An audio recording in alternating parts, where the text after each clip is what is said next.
Hello friends, कैसे हैं आप सभी। उम्मीद करती हूँ आप लोग अच्छे होंगे और अपनी पढ़ाई को बेहतर तरीके से लगातार कर रहे होंगे। तो चलिए शुरू करते हैं आज के क्वेश्चंस। शिक्षण सिद्धांतों में निहित है। शिक्षण सिद्धांतों में निहित है। ए, शिक्षण का व्यवहार, बी, छात्र का व्यवहार, सी, शिक्षक का व्यवहार और डी, उपयुक्त सभी। तो राइट ऑप्शन क्या है? उपयुक्त सभी। नेक्स्ट क्या है? शिक्षण का संबंध होता है ए, अधिगम से, बी, अभिभावकों से, सी, विद्यालय से, डी, राज्य से। तो इसका सही ऑप्शन क्या है? अधिगम से। शिक्षण का संबंध किससे होता है? अधिगम से। अधिगम क्या होता है? सीखना। जो भी चीज़ हम सीखते हैं वो क्या कहलाती है? अधिगम कहलाती है। शिक्षण प्रक्रिया के पक्ष हैं, क्या हैं? शिक्षार्थी है, पाठ्यक्रम है, शिक्षार्थी, शिक्षक, पाठ्यवस्तु या पाठ्यक्रम, तो ये सभी। तो राइट ऑप्शन क्या है? डी। राइट ऑप्शन क्या है? डी, ये सभी। सीखना एक सार्वभौमिक प्रक्रिया है जो ए, समस्त प्राणियों में पाई जाती है, बी, एक उम्र विशेष के लोगों में पाई जाती है, सी, समय के साथ धीरे धीरे कम हो रही है, डी, अध्यापक से बालक तक आती है। तो सही आंसर इसका क्या है? समस्त प्राणियों में पाई जाती है। नेक्स्ट, बच्चों से अनुक्रिया प्राप्त करने के लिए आदर्श प्रतीक्षा काल निम्न में से किसके समानुपाती होता है? ए, पाठ्यक्रम में एक विशेष विषय को दिया गया समय, प्रश्न का कठिनाई स्तर, छात्र द्वारा पहला अध्याय के प्रश्नों के उत्तर देने में लगा समय, प्रश्न का वास्तविक जीवन से संबंध। तो सही आंसर क्या है? प्रश्न का कठिनाई स्तर। केस स्टडी विधि मुख्यतया प्रयुक्त होती है। ए, प्रयोगात्मक अध्ययन हेतु, बी, पिछड़े बालकों के अध्ययन हेतु, सी, सामाजिक सर्वेक्षण हेतु, डी, व्यक्तिगत अध्ययन हेतु। तो केस स्टडी क्या होता है? व्यक्तिगत अध्ययन। बालक का व्यक्तिगत अध्ययन। जैसे बालक बोलने में सक्षम नहीं है वो, या लिखने में सक्षम नहीं है, या किसी भी प्रकार से वो मतलब रोगग्रस्त है, तो उसका हम क्या करते हैं? एक पर्सनल अध्ययन करते हैं। वही क्या कहलाता है? केस स्टडी कहलाता है। अवचेतन मन का अध्ययन किया जाता है निरीक्षण द्वारा, बहिरंग विधियों द्वारा, सी, अंतरंग विधियों द्वारा और डी, मनोविश्लेषणात्मक विधियों द्वारा। तो इसका सही आंसर क्या है? निरीक्षण द्वारा। अवचेतन मन का अध्ययन कैसे किया जाता है? ए, निरीक्षण द्वारा। नेक्स्ट, पढ़ाते समय चित्र दिखाने में सबसे अधिक महत्वपूर्ण लाभ कौन सा है? ए, इससे शिक्षक को कुछ समय के लिए राहत मिल जाती है, बी, इससे पाठ को समझाने में सहायता मिलती है, सी, विद्यार्थी चित्र देखने में रुचि रखते हैं, डी, इससे विद्यार्थियों का मनोरंजन होता है। तो राइट आंसर क्या है? बी, इससे पाठ को समझाने में सहायता मिलती है। बालक के प्रारंभिक सामाजिक विकास में सर्वाधिक महत्वपूर्ण कारक होता है। अपने ही लिंग के माता या पिता से लगाव, बी, घर का वातावरण, सी, बालक की अपने समूह एवं मित्र मंडली के प्रति अभिवृत्तियाँ, डी, संवेगात्मक सुरक्षा की आंशिक योग्यता। तो सही आंसर क्या है? ए, अपने ही लिंग के माता या पिता से लगाव।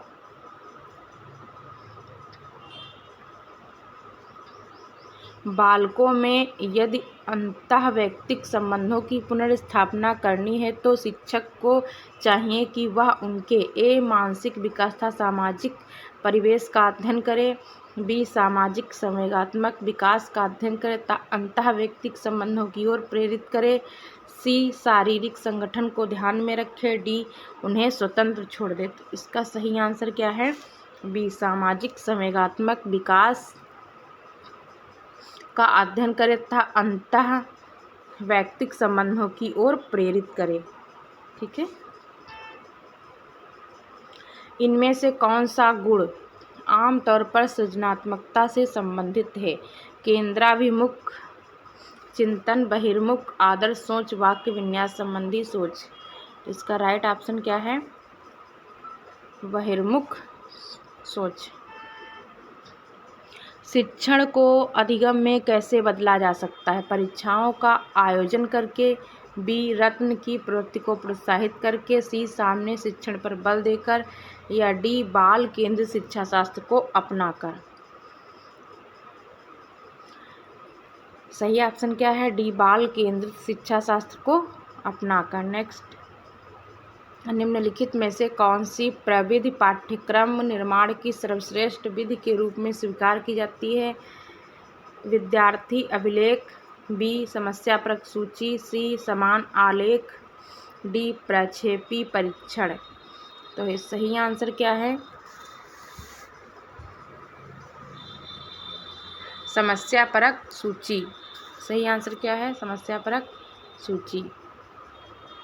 विद्यार्थियों में पढ़ाई के साथ साथ खेल भावना को विकसित करने के लिए आपको ए ऑप्शन खेल से सर्वांगीण विकास होता है, बी उन्हें खेल के माध्यम से पढ़ाना चाहिए, सी विद्यार्थियों के साथ खेलना भी चाहिए, डी खेल के पाठ को अवश्य पढ़ाना चाहिए। तो सही आंसर क्या है इसका? सी ऑप्शन, विद्यार्थियों के साथ खेलना भी चाहिए। शिक्षा किसी निश्चित स्थान पर प्रदान की जाती है, यह कथन शिक्षा के किस अर्थ में प्रयुक्त होता है? तो आप लोग क्या बताएंगे? किसी निश्चित स्थान पर प्रदान की जाती है, ध्यान में रखिएगा। तो ये कौन सी शिक्षा होती है? शिक्षा का संकुचित अर्थ होता है, शिक्षा का विस्तृत अर्थ है, शिक्षा का वास्तविक अर्थ है, इनमें से कोई नहीं। तो राइट ऑप्शन क्या है? ए ऑप्शन, शिक्षा का संकुचित अर्थ, क्योंकि इसमें बाउंडेशन बता दी गई है कि किसी एक निश्चित स्थान पर ही प्रदान की जाती है, तो क्या हो जाएगा? शिक्षा का संकुचित अर्थ हो जाएगा।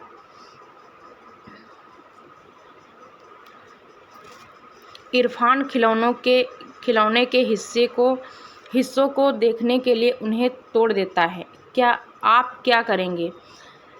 इरफान को खिलौनों के साथ कभी नहीं खेलने देंगे, बी हमेशा नज़र रखेंगे, सी उसकी जिज्ञासु प्रवृत्ति को प्रोत्साहित करेंगे और उसकी ऊर्जा को रचनात्मक कार्यों की तरफ निर्देशित करेंगे, डी उसे यह समझाएंगे कि खिलौने कमज़ोर होते हैं, उन्हें तोड़ना नहीं चाहिए।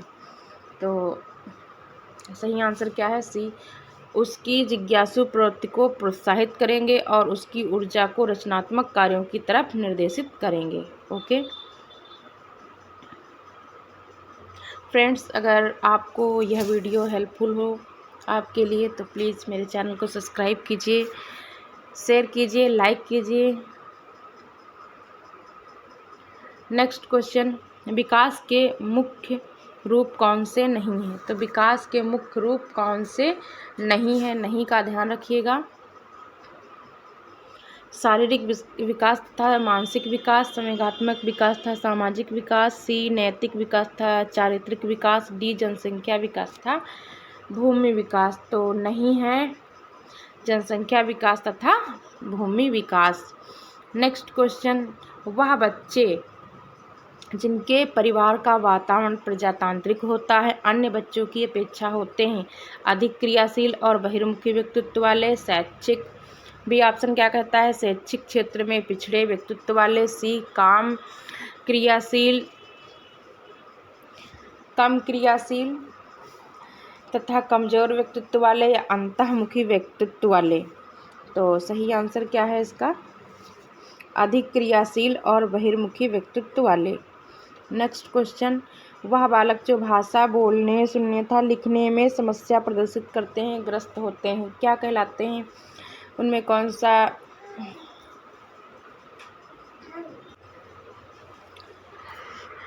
डिस्फेजिया, या बी ऑप्शन डिस्फ्रेक्सिया, सी डिसलेक्सिया और डी डिस्कैल्कुलिया। तो इसका सही ऑप्शन क्या है? लिखने में समस्या ग्रस्त होते हैं, तो क्या होते हैं? Dyslexia. C will be right option. निम्न में से कौन सा सिद्धांत बाल विकास में वातावरण संबंधी कारकों को महत्व देता है? विकास क्रम की एकरूपता का सिद्धांत, सामाजिक अधिगम सिद्धांत, निरंतर का सिद्धांत, परस्पर संबंध का सिद्धांत। तो कौन सा सिद्धांत है? परस्पर संबंध का सिद्धांत। नेक्स्ट क्वेश्चन, पियाजे के अनुसार कोई बच्चा किस अवस्था में अपने परिवार की वस्तुओं को पहचान एवं उनमें भेद करने लगता है? पियाजे के अनुसार बताना है। ए ऑप्शन इंद्रिय जनित गामक अवस्था, बी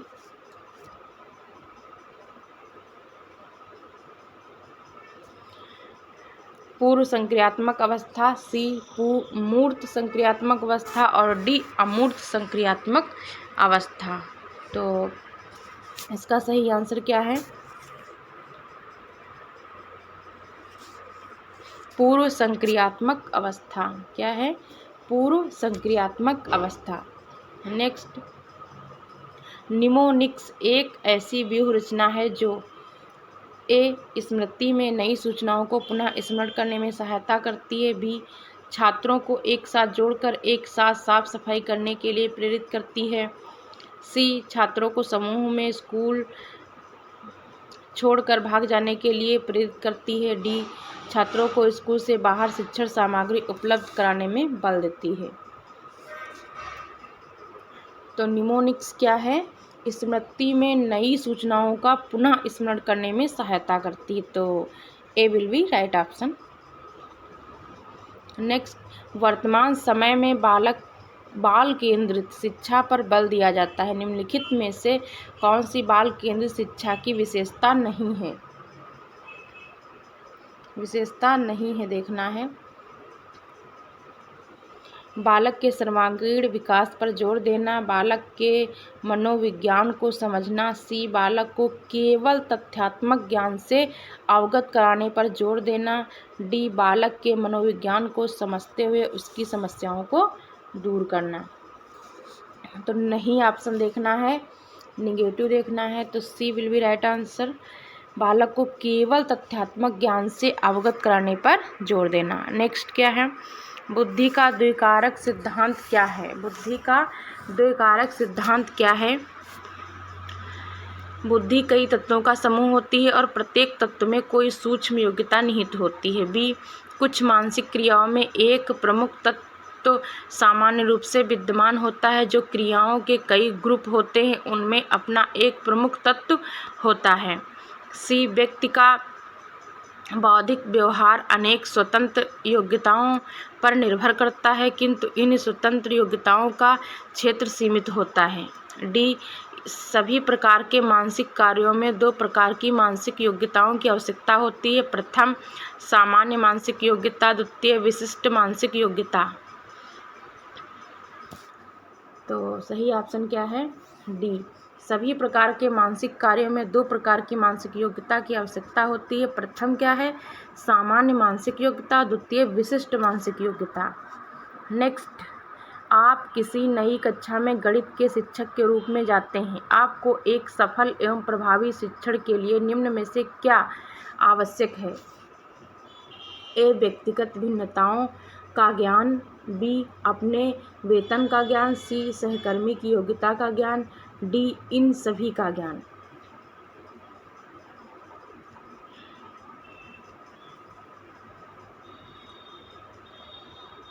तो सही आंसर इसका क्या है? व्यक्तिगत भिन्नताओं का ज्ञान।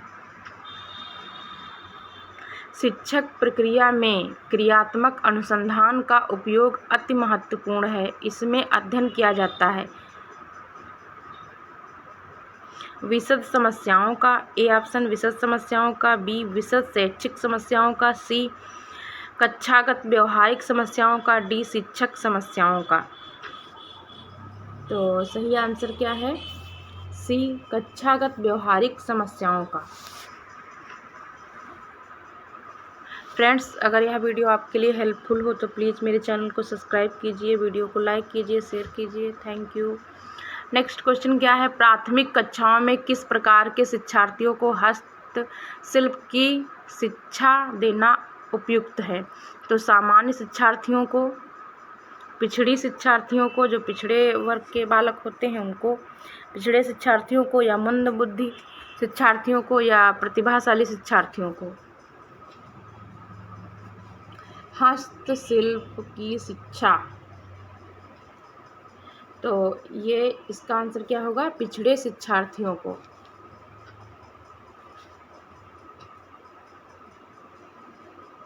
समावेशी शिक्षा में निहितार्थ है। समावेशी शिक्षा में निहितार्थ है यानी कि समावेशी शिक्षा में क्या है, सामान्यीकरण है, असमायोजन है, या संस्थायुक्त शिक्षा है, या विभाजन है। तो ए ऑप्शन क्या कहता है, सामान्यीकरण, बी असमायोजन, सी संस्थायुक्त शिक्षा, बी विभाजन। तो सही आंसर क्या है, सामान्यीकरण। निम्न में से किसने नैतिक वृद्धि की 3 अवस्थाओं तथा 6 चरणों की अवधारणा प्रस्तुत की है।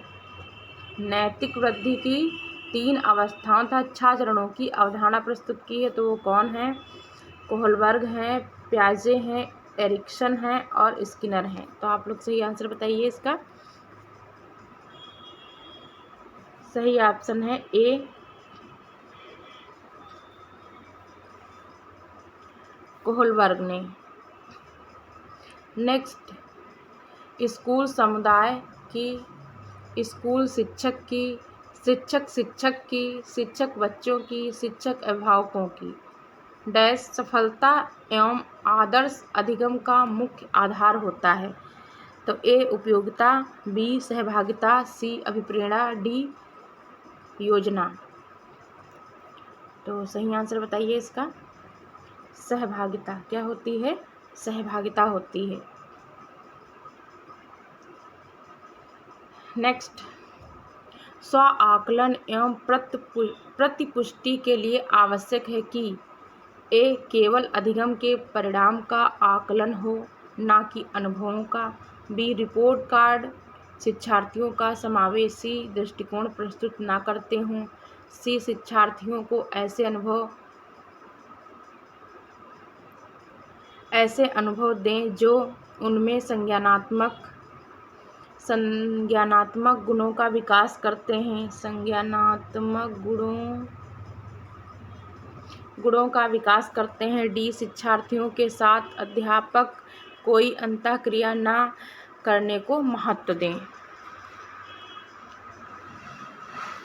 तो इसका सही आंसर क्या है, सी ऑप्शन, शिक्षार्थियों को ऐसे अनुभव दें जो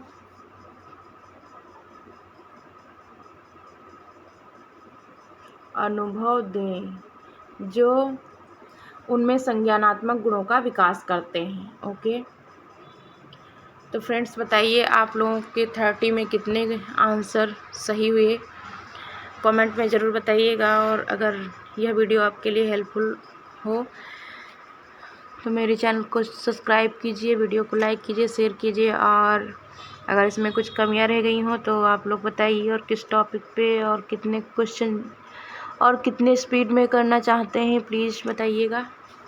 तो चलिए आज के लिए इतना ही, कल मिलते हैं। Thanks for watching, take care.